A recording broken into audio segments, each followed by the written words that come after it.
Hey everybody, it is Monday, October 20th. You're listening to the Mo News Podcast. As we begin another week here, I'm Moshe Wanunu. And I am Jill Wagner. This is the place where we bring you just the facts. And we read all the news and read between the lines so you don't have to. Want to begin by wishing everyone in our audience who celebrates Diwali a happy Diwali, the Hindu festival of lights, the victory of light over darkness, a number of themes there, but it's a multi-day Hindu festival. So happy Diwali to all of you.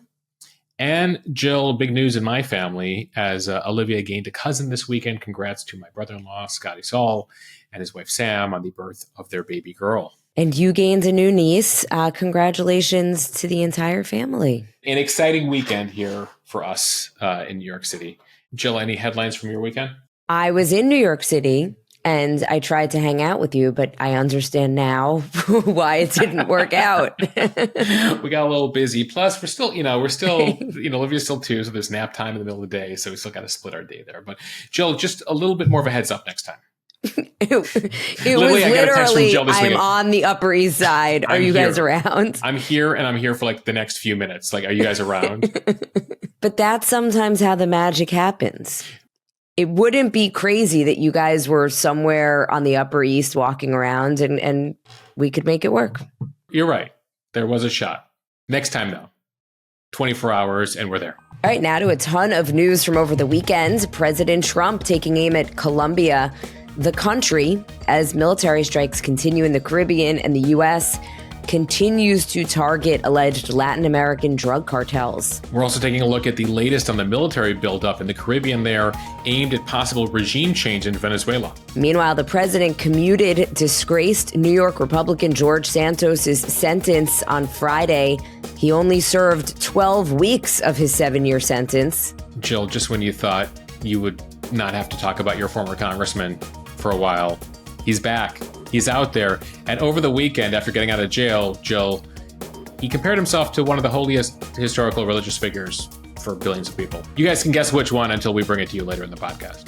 Overseas, a heist straight out of the movie Ocean's 11. In a matter of minutes, thieves stole priceless jewelry from the Louvre in Paris. And that wasn't the only heist over the weekend, Jill. A Picasso went missing in Spain this weekend. Also over the weekend, an estimated 7 million people gathered across the United States for anti-Trump No Kings rallies. We look at how the president responded. Spoiler alert, Moshe, it involved a lot of memes, including one that dumped poop on rally goers. The president dumping poop. We'll explain. To the Middle East, in Gaza, the fragile Israel and Hamas ceasefire is holding again after its first major test over the weekend. Now U.S. officials are headed back to the region to start working on phase 2. Plus, we tell you about a man who allegedly participated in the October 7th Hamas terror attacks, who was found living in Louisiana last week. A story we're tracking out of the UK, Prince Andrew giving up royal titles because of sex abuse ties and allegations related to Jeffrey Epstein. The conversation his older brother King Charles had with him. And is it the end of the social media era? Why the U.S. is not following global trends? And Moshe is on this day in history. The country is told the president has a cold. It was cover for talks trying to prevent a nuclear war. We'll tell you about what happened on this day in history. All right, starting with the escalating conflict in Latin America, where the Trump administration is ramping up its campaigns against Venezuela and now Colombia. On Sunday, President Trump announced that he would cut off U.S. funding and aid to Colombia because the country's leader, quote, does nothing to stop drug production. He called leftist Colombian President Gustavo Petro an illegal drug leader. He accused him of, quote, strongly encouraging the massive production of narcotics across the country. Petro pushed back. He says his government has made a big effort to curb narcotics production. Colombia, though, is still the world's largest exporter of cocaine. The comments follow Trump's escalating actions against Venezuelan dictator Nicolas Maduro. The U.S. military is also continuing to strike boats in the Caribbean suspected of carrying drugs. The Venezuelan president reportedly offered the U.S. access to the country's oil and gold projects to end hostilities with the U.S. He even proposed stepping down within 3 years, that's according to the AP. all of which the White House has rejected. Remember, Maduro lost last year's presidential election in Venezuela based on the assessment of all major international observers. And yet he stayed in power. Well, the U.S. wants him gone. On Friday, Trump said Maduro has offered everything to the U.S., but he still had a stark warning for Maduro. Take a listen. And a little language warning. He does use a 4-letter word here. He doesn't want to fuck around with the United States. Jill, it's not often you hear F-bombs from the president on live television, but there you have it. Late last week, a lot is happening here in regards to both Venezuela and Colombia. Now, the Colombia news has really kind of lit up in the last couple of days, including just yesterday. And Colombia has been a longtime ally of the U.S. in the drug war, going back a couple decades here. But since electing Petro, a far-left leader, he recently, during his UN speech last month in New York, compared Trump to Hitler. Among other things, ties have been falling apart here between the U.S. and Colombia. Enter this new U.S. military war in the Caribbean against these alleged drug boats. The U.S. carried out its 6th known military strike, on a suspected drug vessel on Thursday as part of what Trump is calling here this war on narco-terrorists. At least 24 people have been killed in similar attacks on multiple boats since September. The accusation here from the U.S. is that these are drug smuggling boats, but they have provided no evidence in regards to them being drug smuggling boats. And even behind closed doors before Congress, some party leaders, including some Republicans, have been skeptical of the accusations here. So one recent strike here was on a submersible that could go below water. And in that U.S. military strike, 2 people on board actually survived. The U.S. picked them up and then over the weekend announced we were sending them back to their home countries. One is from Colombia and one is from Ecuador. Trump is claiming that they will be detained and prosecuted there, but it is leading to questions here as to what exactly is going on, because the U.S. is conducting these military strikes, saying these are, drug leaders, drug cartels, and ultimately 2 people survive, and we're not holding them, we're not prosecuting them, leading some to be questioning whether that's because the government, the White House, doesn't want judicial review, doesn't want more scrutiny over who's actually on these boats. Nonetheless, they have been sent out. The administration insists that these folks were involved in drug trade here, but they're sending them back to their home countries. As for the Colombian leaders, Petro has been very critical, as have the Venezuelans, over what the U.S. is doing here. Petro has also accused the U.S. government of assassination attempts and claimed that in one of these strikes, a Colombian fisherman with no ties to drug trafficking was killed. Alongside the vessel strikes, the U.S. is also ramping up military operations by sea, sky, and land.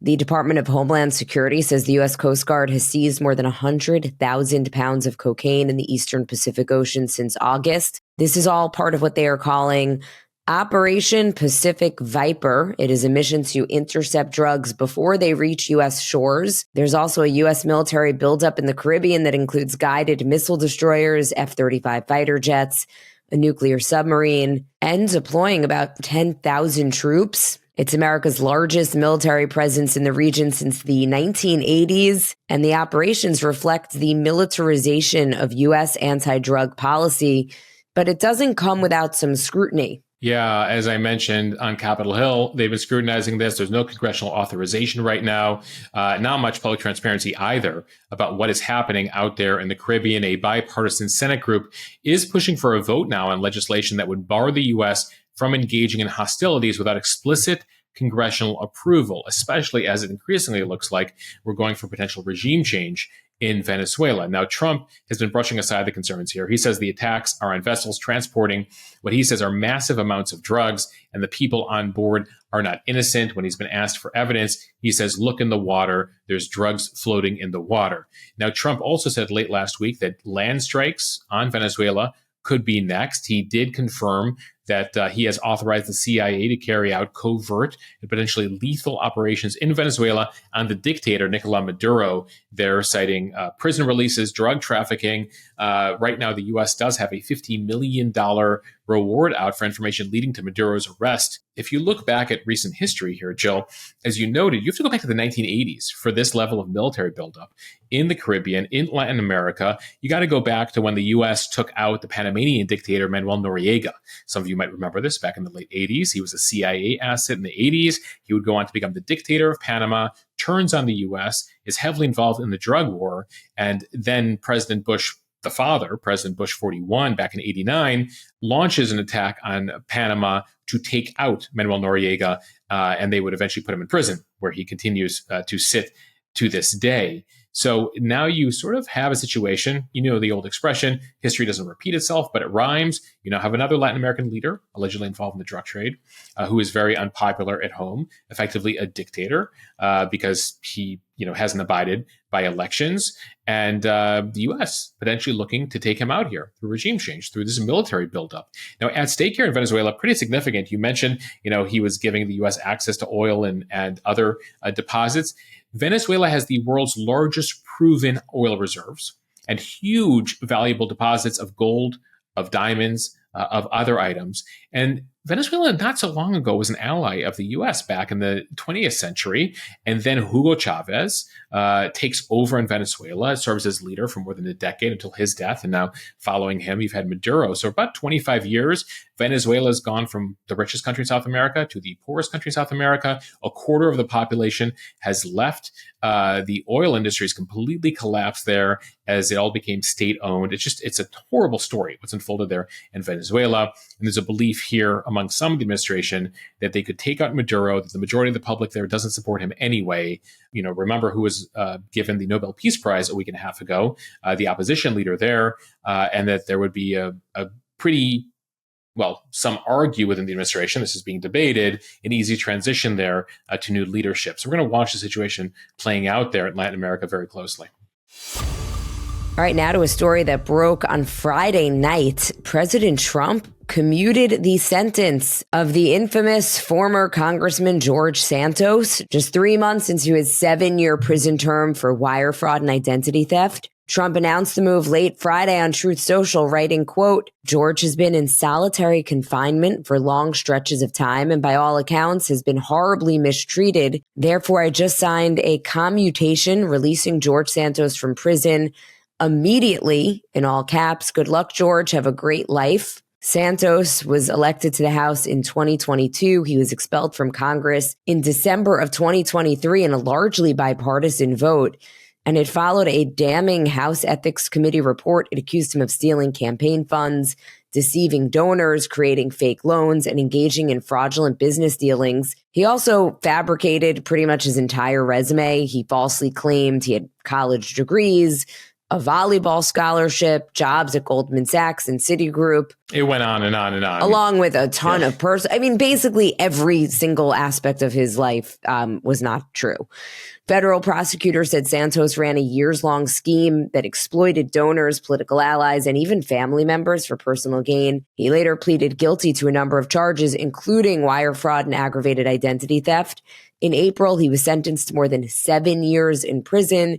He began that sentence in July. Santos wrote in April, quote, "I implore that President Trump gives me a chance to prove I am more than the mistakes I've made." The day before he reported to prison, he wrote on social media, quote, "I may be leaving the stage for now, but trust me, legends never truly exit." It reportedly took months of social media pleas, weekly dispatches in a small newspaper, handwritten letters from George Santos from solitary confinement, and help from some Republican allies, but Trump eventually granted Santos, who is 37 years old, his request. Now, his criminal record will still be intact, but he will no longer have to pay out that over $370,000 in restitution to his victims. Right, the campaign money that he took and used for his own personal benefit. So, just to repeat here, he served 12 weeks or so in jail. He had a 7-year sentence. The solitary confinement appears to have pushed Trump here. Now, we should note he was put in solitary confinement because there was a threat to his life in jail. It was later deemed not credible, but apparently Santos asked for solitary confinement because he was worried about his own safety. He apparently had fears of, among other things, sexual assault in prison. And so Santos, now out as of Friday, and he very quickly, Jill, took to social media. He was doing interviews. If you turned on cable news yesterday, you probably saw an interview with George Santos. He, I think, broke the land speed record for the quickest amount of time leaving prison and then going on national television. He says, among other things, he would now like to dedicate himself to prison reform. He did an interview among the several interviews he did over the weekend. He was on CNN on Sunday. He said he learned about his commutation from inside prison as he and other inmates were watching TV. That's how he learned about it. Here is a bit of what Santos had to say over the weekend on CNN about Trump granting him special treatment for loyalty. Remember, Trump brought up that he's been a loyal Republican and a loyal Trump supporter. Take a listen to this comparison. Look, there's always going to be critics. People are going to like me. People are going to hate me. It doesn't matter whoever gets clemency in the future or whoever that person might be. I'm pretty confident if President Trump had pardoned Jesus Christ off the cross, he would have had critics. So that's just the reality of our country. Now, I should add that Santos did say in his interviews that he's apologizing to voters, apologizing to his colleagues. He says that he has been humbled by the entire process. I don't know, Jill. I mean, you mentioned the quote from earlier. He referred to himself as a legend, that legends never go away. Of course, what we just played, him comparing himself in a way to Jesus Christ. One of his major advocates for release was former colleague Marjorie Taylor Greene, Republican from Georgia. She's been pushing the president to get Santos out of jail. She was very close to Santos, but not all Republicans were on board with this. Several of his former colleagues from New York State, Republicans from New York, not happy about this. Nick Lallata, he's a congressman from New York who's a Republican. He wrote over the weekend that Santos didn't merely lie. He stole millions, defrauded an election, and his crimes for which he pled guilty warrant more than a 3-month sentence. Another New York Republican, Andrew Garbarino, said Santos has shown no remorse, and the less than 3 months that he spent in prison is not justice. Just for those of you keeping track at home, Trump has issued a wide range of pardons and commutations in his first 9 months or so in office, including for the nearly 1,600 people who were associated, charged, or convicted related to the January 6, 2021 Capitol attack. He's pardoned reality TV stars like Lil Wayne and Todd and Julie Chrisley. And this now that he's done the Santos commutation, it's now been 10 Republican former members of Congress that he has either pardoned or commuted their sentences. Now, Republicans will say, well, President Biden did a whole bunch of pardons, including preemptive pardons, including pardoning his son. Nonetheless, Jill, that also was criticized by Biden's own party, right? And so in this case, you do have Republicans saying, Santos, really? But for the most part, leadership who were asked about it over the weekend stood by the president. Jill, there's a midterm election coming up next year. You think Santos makes a comeback to be your congressman? Nothing would shock me with George Santos. Like anybody else, I'd say, no, they would ride off into the sunset, live a life out of public eye, just be thankful that they're out of prison and get a second chance. But as you said, given that he basically won the Guinness Book of World Records for going from jail to in front of a camera, nothing would surprise me if he wanted to run again. He would definitely not win, but he's welcome to run. All right, time for the speed read. Let's start with 2 major art heists in recent days, including one at the Louvre Museum in Paris. From the Associated Press, a team of thieves pulled off one of the most daring art heists in modern history inside the world's most visited museum in broad daylight, 9:30 a.m. Sunday morning, using a lift mechanism on a truck. The group scaled the facade of the Louvre in Paris. They broke through a window on the second floor, smashed display cases, and vanished with millions of dollars worth of Napoleonic jewels. And they did all that in less than 7 minutes. The group of 3 or 4 then fled on motorbikes with their loot.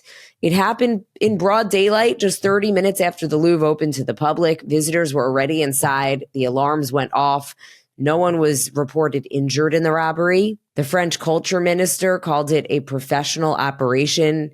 Now, it all happened just 270 yards from the Mona Lisa. Authorities say 8 objects were stolen from one of the galleries, which actually houses France's crown jewels. The jewels included a royal sapphire and emerald necklaces, earrings, pearls, diamonds. One of the items was worn by Empress Eugenie, the wife of Napoleon III. In their rush to escape, the thieves did drop one piece, the Empress's imperial crown, with over 1,000 diamonds and 56 emeralds, and that was later found broken outside of the museum. Yeah, Jill, by some counts, I've seen that they did the whole thing in 4 minutes. We've seen 6 minutes. Still a remarkable operation here that sort of, is some combo of Da Vinci Code and Ocean's 11 here. Thomas Crown Affair. There's been several movies and books about heists and operations like this. As for the rest of these items that were stolen from the Louvre, not clear if they will ever be found again. Experts warn the jewels may not be seen because they could either be recut to erase their identity and basically taken for parts here. Now, we should note the Louvre has about 30,000 visitors a day. If you've been to Paris at least once, you've probably visited the Louvre. It was closed for the rest of the day Sunday as the museum effectively became a crime scene. Forensic investigators looking to gather evidence here. The French Interior Minister said the group likely entered from a construction zone along the Seine River using the lift. And it does raise serious questions about the Louvre's security here. Staff have long warned that there's overcrowding construction, and the understaffing situation has led to very stretched security. The museum, in fact, has faced walkouts over working conditions in recent years. Now, while the Mona Lisa sits behind bulletproof glass, a lot of other items in the more than 33,000 object archive do not have as tight or significant of protections here. Now, the president of France, Emmanuel Macron, has pledged hundreds of millions of dollars to modernize the museum over the course of the next few years. But critics say, well, this sort of reinforces that things are moving too slowly here.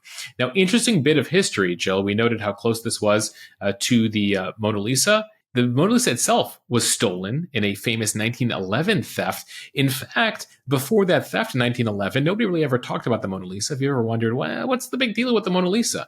Honestly, one of the reasons it's so famous today is because it was stolen in 1911. It was recovered a couple of years later. And so that heist actually made it famous.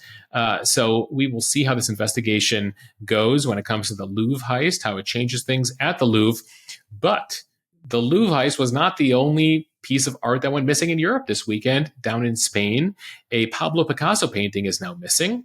It is titled Still Life with Guitar. It's about the size of a postcard, just a few inches by a few inches. The artwork is from 1919, and it disappeared while being transported from Madrid to Granada.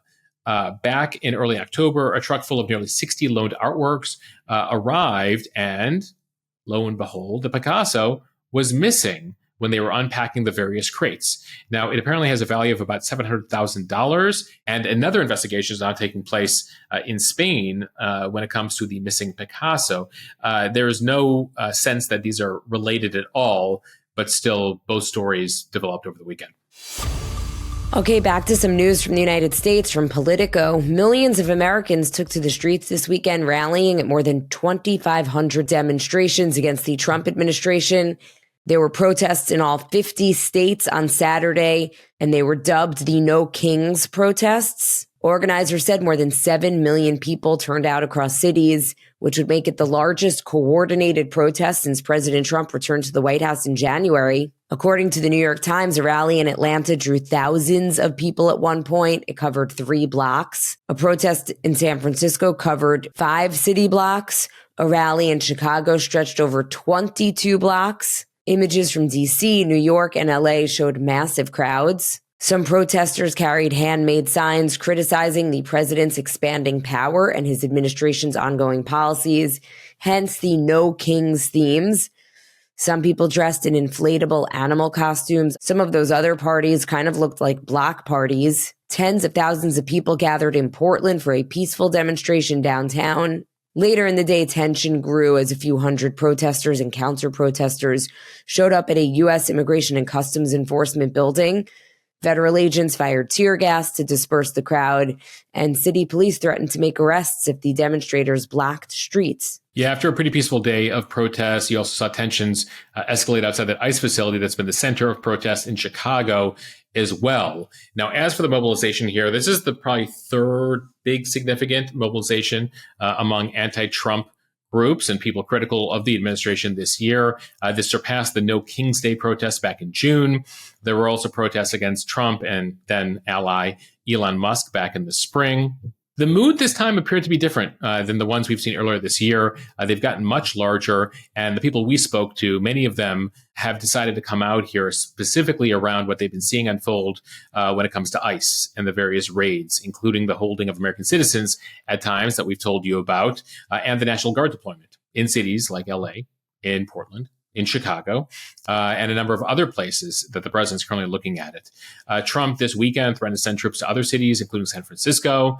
And interestingly, the reaction shifted at the White House. Leading up to Saturday's protest, Trump told Fox News that he's not a king. But shortly before the rallies began on Saturday and afterwards, White House and Trump official social media accounts were effectively mocking the protest by putting out images and videos, AI videos of Trump wearing a crown, Trump being a king. J.D. Vance put out a video, an AI video of Trump putting on a crown, of Trump and J.D. Vance wearing crowns, while Chuck Schumer and Hakeem Jeffries are wearing sombreros. This has been a meme that the White House has been pushing since the government shutdown. And then, Jill, there was an AI video that Trump posted over the weekend. I had to look at it twice. I was like, there's no way he posted it. He posted it. It was a video of him flying a fighter jet that was labeled King Trump, where he's dropping loads of poop on the protesters, including recognizable liberal figures, including one, Harry Sison, who actually tweeted out at J.D. Vance, like, hey, why is the president dropping poop on me in a video? J.D. Vance responds, I'll ask the president for you.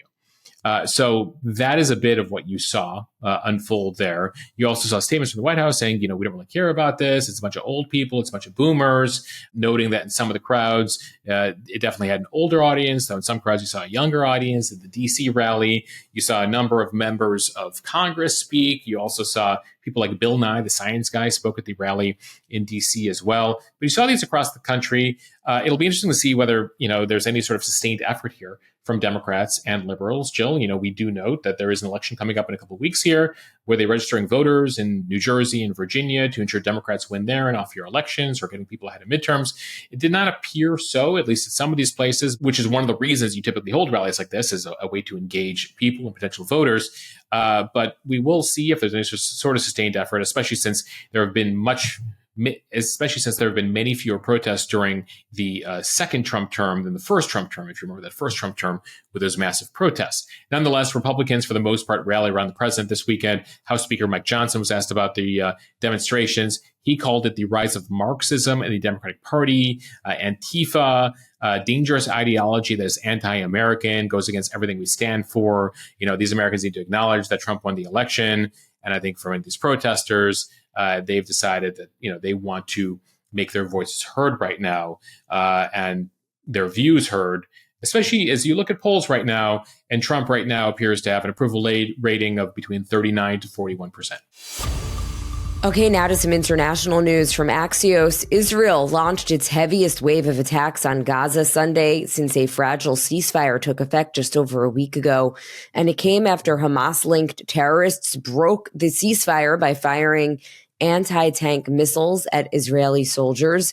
The Israeli Defense Forces say the attack happened early Sunday morning near Rafah, when Hamas fighters emerged from a tunnel and struck an IDF vehicle. The area is still mostly controlled by the Israeli military. So in response, Israel launched about 20 airstrikes on Hamas targets in Rafah and other parts of Gaza. By the evening, the Israeli military said that it had, quote, begun the renewed enforcement of the ceasefire. Hamas's military wing denied any involvement in the incident in Rafah and said that it continues to be committed to the ceasefire. Israel did notify the Trump administration in advance of the strikes. So as we record this podcast late on Sunday night, the ceasefire appears to be back on after the Hamas attack and then the Israeli counterattack over the weekend. But the most significant escalation we have seen since the ceasefire began just a few days ago, the Trump administration is trying to prevent further incidents here that could lead to the collapse of the ceasefire. Vice President Vance, White House envoy Steve Witkoff, and Jared Kushner all set to arrive in Israel in the next day or two to begin phase 2 of the ceasefire negotiations. Beyond the release of hostages and the prisoner release by the Israelis, stage 2 gets into very serious subjects, including Hamas giving up its weapons, including the future of control of Gaza. And we should note there were some Hamas leaders over the weekend that gave interviews saying, what we really want is not to disarm and give up our weapons, but we will go for like a 3 to 5 year ceasefire, which of course was not in the deal, the 20-point plan that Trump negotiated and had them sign to. So getting to this stage here is going to be the challenging one, as we have told you on this podcast. It requires Hamas to completely give up everything that, it's been doing for the past 40 years in terms of armed resistance to Israel and terror attacks. They have been slow walking the return of the hostage bodies. There's still just over a dozen dead Israeli hostages in Hamas custody. Hamas says they're still looking for them. The Israelis say, actually, you know where they are. We've given you evidence of where they are. You need to return them immediately. Stop slow walking this whole situation. So everything pretty volatile right now. There was a report over the weekend, the State Department saying on Saturday, had credible reports that Hamas is about to violate the ceasefire with an attack on Palestinians. We have been telling you about the various executions that Hamas is engaged in, trying to reassert control over Gaza. So still a lot of things in doubt here. Trump warned late last week that if Hamas continues to kill people inside Gaza, killing Palestinians inside Gaza, he will have no choice but to go in and kill them, clarifying that it won't be U.S. troops, but someone else who will be doing that job.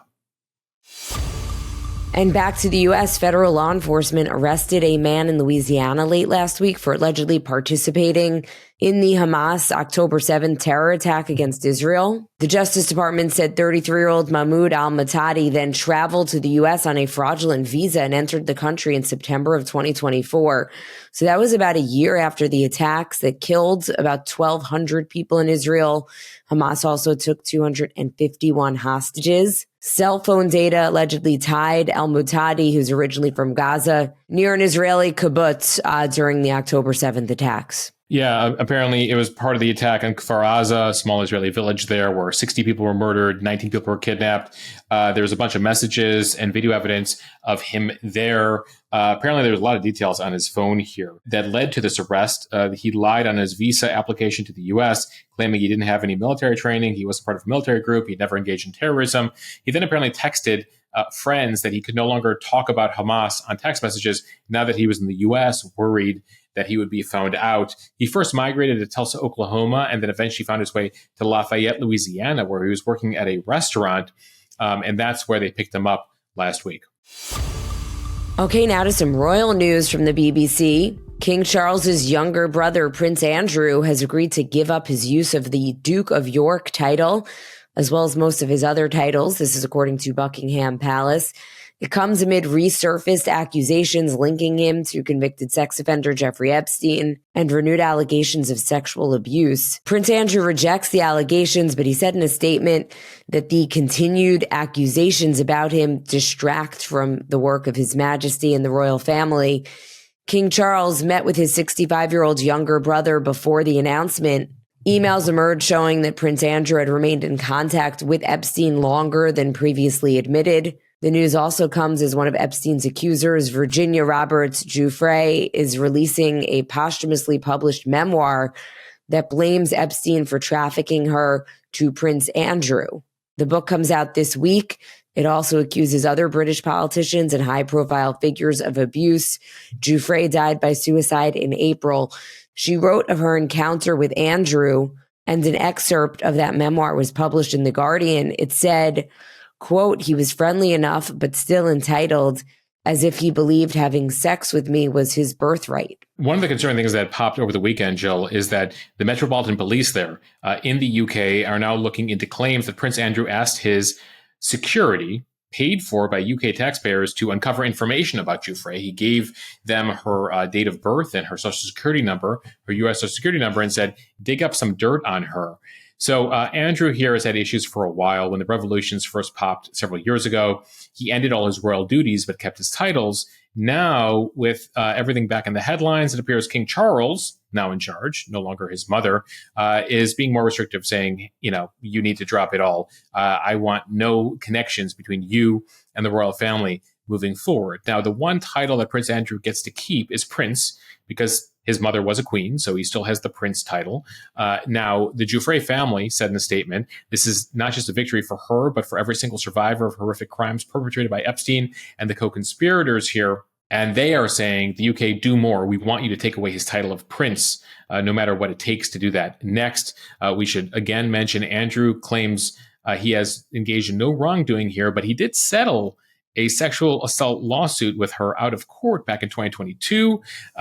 Private terms there, but admitted no wrongdoing in that settlement. And finally, some social media trend news from the Financial Times. Well, it turns out that we may look back on 2022 as the peak and beginning of the end of the social media era. Some new analysis shared with the Financial Times suggests that time spent on social media actually peaked 3 years ago and has been falling steadily ever since. Researchers with the digital insights firm GWI, they studied the online habits of 250,000 adults across more than 50 countries. They found that global social media use hit its high point in 2022, averaging about 2 hours and 35 minutes a day, and it has since dropped nearly 10%. Although people are still spending just over 2 hours a day on average, the decline has been especially sharp among teens and 20-somethings who were once the heaviest users. And it isn't just the fading of the pandemic bump. Data shows that there's this smooth curve, a decade-long rise, peaking in 2022, followed by a clear slide downward. Yeah, so it's interesting. The standard they use, though, is average hours on social media. Jill, if you look at users have gone up, but they're looking in terms of how much or how long people are spending every day on social media. Now, what's interesting is as you see this data about less time spent on social media, we are seeing the rollout of all this AI-generated short-form video content, what some critics are calling ultra-processed content, dopamine hits without any real human connection, what some are also referring to as late-stage social media, a shift from connecting between people to just maximizing screen time. And that's what the data shows here as well, is that people, when asked why they're on social media, the numbers showing people are on social media to stay in touch with friends or express themselves, those are going down. People are saying mostly that they're using the apps and social media just to fill time. And that's where you see these AI videos, especially some of these newer videos we're telling you built on apps like Sora, rising here. And increasingly, if you pull up your Reels feed on Instagram or on TikTok, sometimes you're getting served AI video. And if you spend a little time watching that, you get more AI videos. That's how the algorithm works. Now, interestingly, as you look at these global trends, one place where you don't see social media use declining, North America. Social media use still rising in the US, up about 15% since 2022. So the rest of the world unplugging in terms of how long they're spending. Not in the US, though. Americans doubling down here on social media. Jill, I don't know how much blame we'll take at Mo News, the Mo News Instagram feed, for that. But at least that's high quality content, right? I think that is guilt-free social media. Well, you could make an exception. And by the way, if you want to consume the Mo News feed off of social media, off of Instagram, we have it available right now, the Mo News web app, Mo News direct feed, available to all you premium users. So if you join premium, mo.news/premium, you can put Mo News on your homepage without having to go to social media if that's something you're looking for. But still very interesting, Jill, this sort of declaration here of peak social media as we head into the AI era here, and how the platforms are changing from places of connection to distraction. All right, now time for On This Day in History. A couple of political birthdays. Zohran Mamdani, who is the frontrunner to be mayor of New York City, turned 34 over the weekend. Kamala Harris turned 61 years old today. And also celebrating a birthday today, Snoop Dogg.